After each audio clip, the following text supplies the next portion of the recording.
Praise the lord. ఈరోజు దేవుని వాక్యము, కాబట్టి ఆయన ద్వారా మనము దేవునికి ఎల్లప్పుడూ స్తుతి యాగము చేయుదుము, అనగా ఆయన నామమును ఒప్పుకొనుచు జిహ్వాఫలము అర్పించుదుము.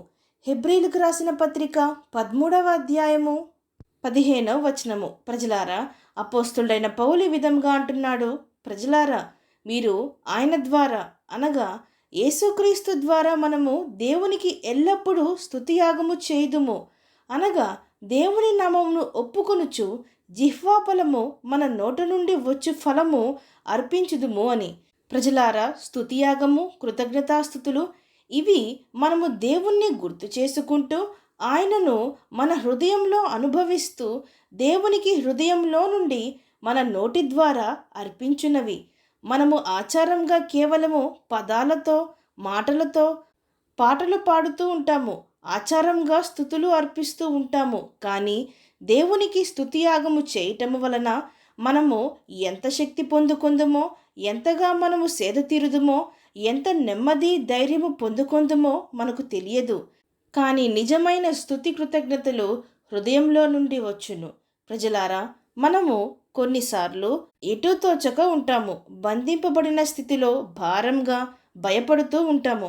అలాంటప్పుడు అపవాది మనల్ని మరింతగా దాడి చేయును, దేవునికి వ్యతిరేకమైన ఆలోచనలు మనలో పుట్టించును, మనల్ని కృంగదీసి మనము బలహీనమని నిరాశ పుట్టించుటకు సకల ప్రయత్నములు చేయును.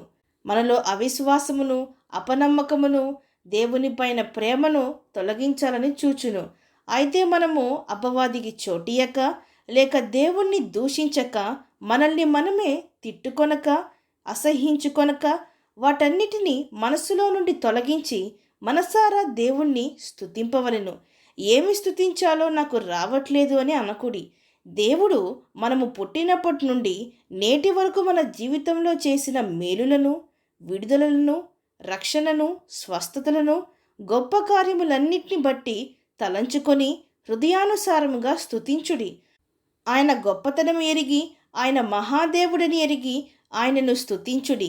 ఆయన బలమును బట్టి, శక్తిని బట్టి, కృపను బట్టి, ప్రేమను బట్టి దేవుణ్ణి స్తుతించుడి, హృదయానుసారముగా స్తుతించుడి.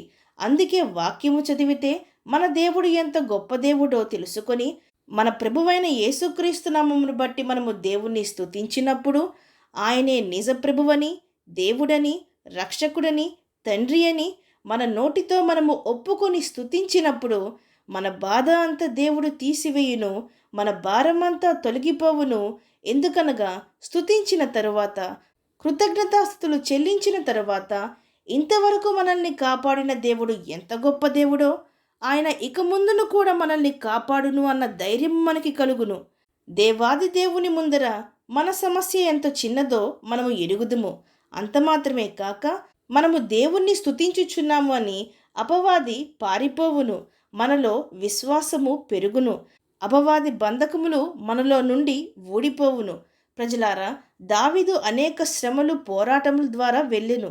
కానీ వాటన్నిటి మధ్యలో దావీదు దేవుణ్ణి స్తుతించెను, ఆయనకు ప్రార్థించెను. దేవుడు వాటిని జ్ఞాపకము చేసుకొని దావీదును విడిపించెను.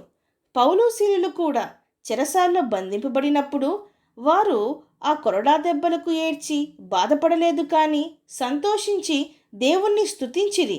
తద్వారా వారి సంకెళ్ళు తెగిపోయినవి, చెరసాల పునాదులు అదిరినవి, వారు విడుదల పొందిరి. కాబట్టి ప్రజలారా, మనము ప్రార్థన చేయునప్పుడు కూడా ముందుగానే మన ప్రార్థన అవసరతలు అన్నీ దేవుని ముందర కుమ్మరించటము కాక, ముందు మన దేవుని యొక్క గొప్పతనము, ఆయన మహిమాశక్తిని ఎరిగి, దేవుడు చేసిన మేలులు అన్నిటినీ తలంచి హృదయానుసారముగా స్తుతించి, అటు తర్వాత మన ప్రార్థనా భారములు, అవసరతలు కొరకు ప్రార్థిద్దాం. అప్పుడు మనము శక్తి పొందుకొందుము, మన భారమంతా తీసివేయబడును, మన దేవుణ్ణి మరింతగా మనము తెలుసుకొందుము, మన విశ్వాసంలో ఎదుగుదుము. అవును అన్నవారు నాతో పాటు ప్రార్థనలో ఏకీభవించండి. ప్రార్థన. పరిశుద్ధుడా, ప్రేమగల తండ్రి, ఈరోజు మీరిచ్చిన ఈ వాక్యమును బట్టి మీకు స్తోత్రములు దేవా. మృతులు ఏల నిన్ను స్తుతించెదరు, మన్ను నిన్ను స్తుతించదు కదయ్యా. సజీవులు సజీవులే కదా దేవా నిన్ను స్తుతించెదరు. సజీవులమైన మేము మీ మేలులు మరచి మిమ్మును విడిచి తిరిగేవారంగా కాక దేవా, నోటి ఫలము అనగా స్తుతి కృతజ్ఞతలు మేము మీకు ఎల్లప్పుడూ చెల్లించి మేము నెమ్మది పొందుకునుటకు మిమ్మను ఘనపరచుటకు మీ ద్వారా శక్తి పొందుకునుటకు సేద తీరుటకు మా ప్రతి ఒక్కరికి నీ సహాయము దయచేయమని ప్రార్థిస్తూ సమస్త మహిమాగాంతలు మీకే చెల్లిస్తూ ప్రభువైన యేసుక్రీస్తు నామ పెరట అడిగి వేడుకొంచున్నాం పరమ తండ్రి. ఆమేన్.